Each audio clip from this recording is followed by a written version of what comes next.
Mike, perfect response. You talked about pride on Tuesday, but I'm sure you're feeling pride for a different reason, and that start was brilliant. Yeah, it was a fantastic start, I thought, and I think what we can take from the game is some of our offensive play was very good, and last-ditch defending I thought was you can see the spirit, and every player on the pitch wanted to throw their body in front of the ball, but there's big parts of the game that I think we were quite far off, and I think we made it hard for ourselves, and obviously it turns into chaotic in the last few minutes, and I think lads' boots are getting thrown all over the place, and it's it just adds to the mix. But no, incredibly proud of the boys. I think the fact that we've got good players won that game today.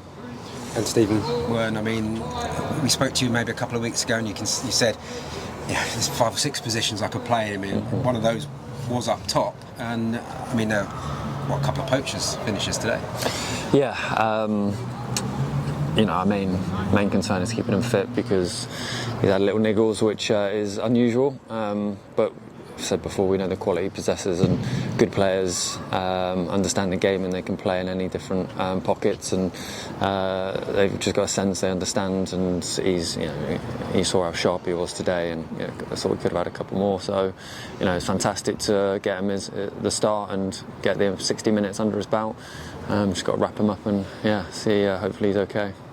Just to work for Dan Kemp, obviously coming back to a club that one of the 2 clubs he's done so well at. Do you feel maybe he raised his game was just a little bit more on it today? I mean, you've been quite pleased with how he's done, I think, but he just seemed to go up a notch. Yeah, I thought he was outstanding today. I really did. I thought he fought, picked up a lot of second balls, deserved the goal, which he has done. He has done that since he's come back, and I'll always kind of try and judge players on their intensity and the energy and the enthusiasm. Obviously, like I said the other night, our quality is going to differ, but that desire to always be on that front foot he's had, and he's got an abundance. And that's what creates such a high ceiling for him. We know the quality he's got. And I thought today was a good display of that. It was 2 or 3 times you've alluded to, but Dan Harvey, Warren O'Hora, both not quite goal line clearances, but clearances that were goal saving, possibly. Yes, yeah. Again, from my point, I'm looking at the need to do it, and I feel as though in the first half they were playing balls down the sides of us and getting in behind of our back line a few times, which I thought was a little bit too easy. But then when it gets there, it's just that honesty from lads that have just got to do what they can. Any orifice, any part of the body will do, and that's what we had. I suppose it must be frustrating though that there's that goal again at the end that just makes it a little bit more uncomfortable. Well, maybe for us, maybe not for you, I'm not sure.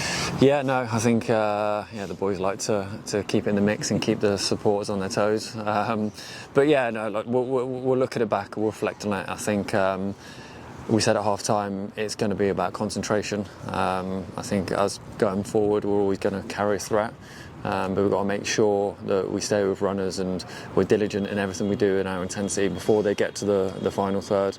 And I thought in large parts we did that, but then obviously I think mental fatigue kind of sets in, and obviously Charlie Austin, he's done that for years, he's made a career, he's incredibly effective at it, and put everything in the balance. But the boys saw it through, so I'm really pleased.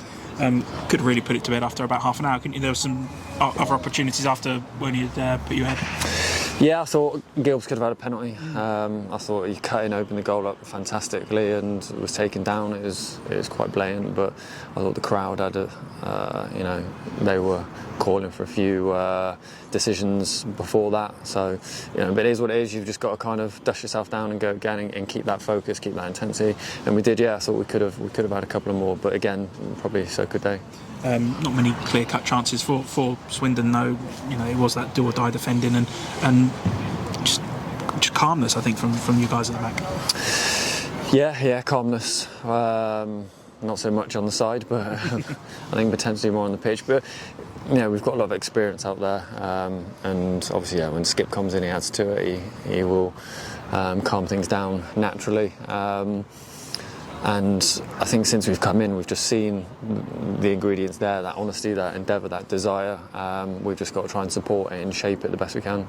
And a quick word from Matt Dennis, who obviously came on Tuesday night and came on again today and put in some hard yards and looked a bit of a handful.